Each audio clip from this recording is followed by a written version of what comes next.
Ngayong araw guys ay ipapakita ko sa inyo kung paano mag-evolve si Pikachu. Dahil nabigyan na naman ako ng pagkakataon para makapag-joy, lagi kasi siyang nabubble na sa rank game at ginagamit na halos ng mga pro player ulit.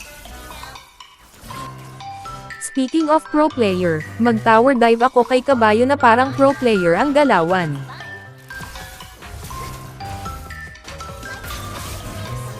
At dahil kumain ako ng talong, sa wakas ay mareretry ko na rin ang pagong.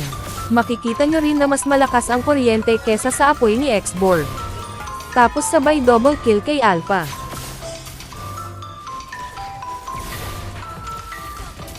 Maya-maya pa ay nandito si kabayo na bumabaril-baril, ayan tuloy nabigyan ka ng kill.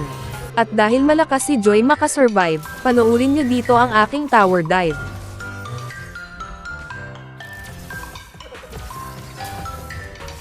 Mega kill. At dahil masustansya ang talong, panoorin nyo kung paano mang-agaw ng pagong.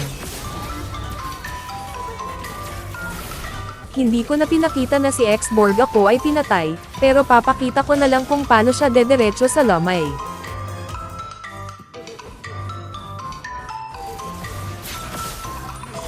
Gusto ko na sanang mag-lord kanina pa, kaso naisip ko bigyan muna tong si Alpha. Kanina pa to si Beatrix na kumukulit, ayan tuloy na punit. Dito guys ay makikita nyo kung paano akong maging immortal, pinasok ko talaga si kabayo kasi mabagal, kaso si Alpha ako ay sinakal. Gusto ko sanang mag-take to kaso patay na naman, okay lang at least good trade. Nakita ko si kabayo na umaararo, nung nilapitan ko dumiretso sa simenteryo.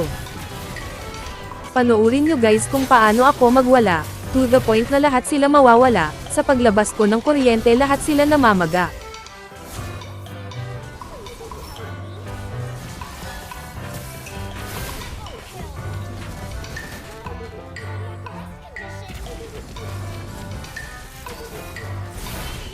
Kung gusto mo matutong mag-joy, ay follow mo na ako, at lagi mong tatandaan ang mahalagang paalala. Si Joy ay hindi gamot at hindi dapat gamitin panggamot sa anumang uri ng sakit.